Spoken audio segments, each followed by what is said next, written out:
I see some bizarre things. Raise your hand if you ever spent time with 1,000 women. Okay, that's me. I'm by myself here.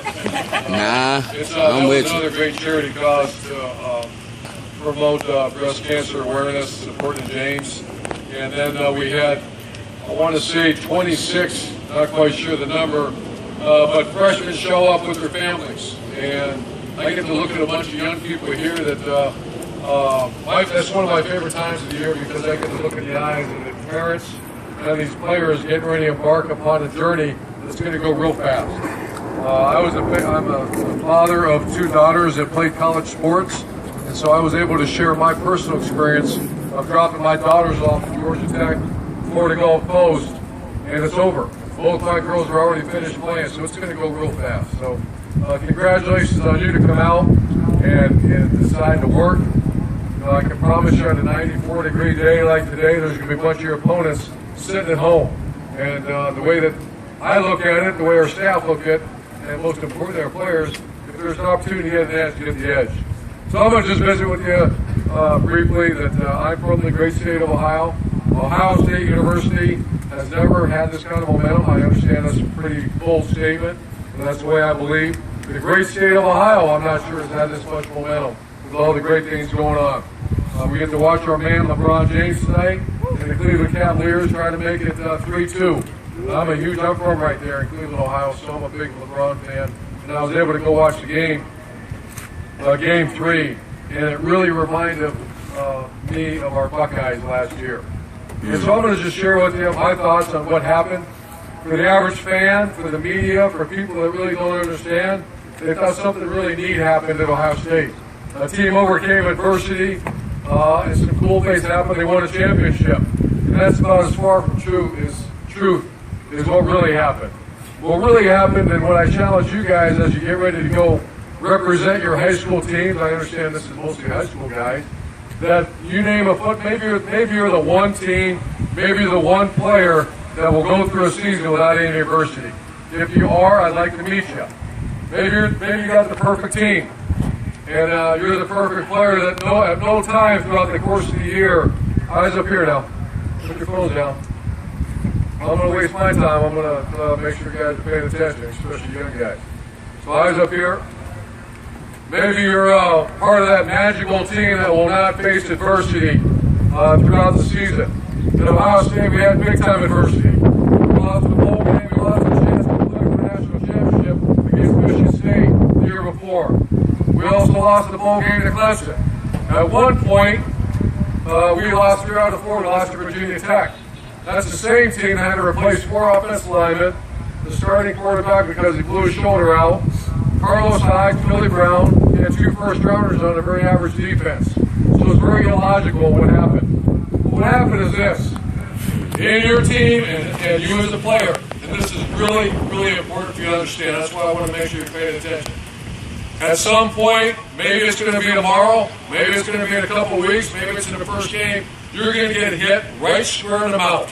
It's going to happen. I don't mean physically, but I mean something will happen to knock you off your feet. Whether it be bad news about a family member, whether it be your girlfriend tells you to take a hike, whether you get bad grades, whether you have some social issue you're dealing with, or you lose the game. Imagine now, Ohio State lost a game. I didn't think the sun was going to come up in Columbus the next day. But here's what we had, because there's 2 things that happened. And just visualize this. I talk to our players all the time about this. I'm going to get them tomorrow at 7 a.m. There's a bold black line right there. And on one side, there's the solution, people that are solutions. And on the other side, there are people that are problems.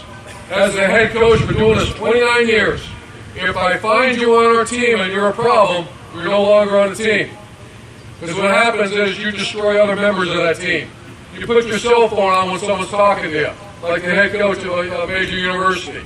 You don't go to class. You're the guy that when the coach tells you to do this, you whine about it. You know who you are. If you're one of those players, change. Then there's the other player. That he's the first one there. He's not looking on the cell phone when the head coach is talking to him. He's the guy that's training and working and going to class and getting better. Guess what happened at Ohio State? We won because everybody said we had Cardell, we had this, yeah, we had great players, but our great players played great because we had a bunch of solutions on our team. we didn't have those players that were distracted, weren't being a part of what was happening at Ohio State. You flip on the film.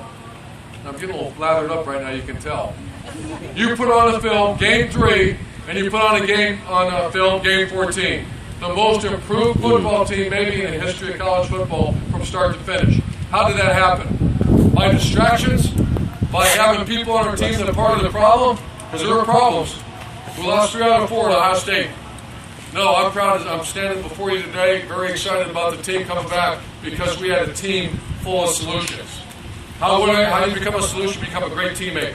You get better and better and better, and the guys around you get better and better. Next thing you know, you wake up in Indianapolis against Wisconsin, playing for a Big Ten championship. Take care of business there. Everybody takes care of their business, and you wake up and one day you're in New Orleans, Louisiana, playing Alabama for the Sugar Bowl. And then you take care of your business and you represent Ohio State and the straight state in the first ever college playoff. Why? We have great players that play great, but more importantly, we had a bunch of people that weren't problems. So I challenge you as you get to go play for your high school coach. Your high school coach is going to need you. He's going to need you. Your family is going to need you. There's problems and there's solutions. If you're a problem, change. When's it too late to change? Some of you maybe change right now. Change. If you're part of the solution, keep going. Keep going. Keep going. I have Nick Vanette's family right here. Raise your hands right there. Nick Vanette will be one of the finest tight ends in America. I'm proud to say Nick Vanette wasn't always the solution. I'm not saying he was a problem. But I can't wait to coach Nick Vanette right now. You want to know why? Because when I speak to him, he listens. When his coaches talk to him, he listens. Because he wants to be a great teammate. We grade our kids 1 through 10 every week in school. He used to be a 5 or 6. Guess what? Every week he is now. He's a 9. So he's on. I just moved him officially to the solution side. How does that make you feel as a parent? How does that make you feel as a coach? And you were the ones that dictate that. So I wish I could grab each one of you and make sure I get you because this is a big time in your life, man. Because you want to know something? It's over. You guys are my guys over here. Is that a Cardinal? Is that what that is? You realize it's over like this. I just met your coach. He's a hell of a guy doing this for Lauren in this great charity. You know what? Be a great teammate. Be a solution to the problems because you will have problems this year. The teams that rise to the level, the championship level, are not always most talented. They're the ones that have solutions to problems. And the solutions are great players doing it right. And we got a bunch of them at Ohio State. So thanks for being here today. And I know it's a hot day, and I appreciate you coming out and supporting this incredible cause at this great university, and I wish you well. Thank you very much.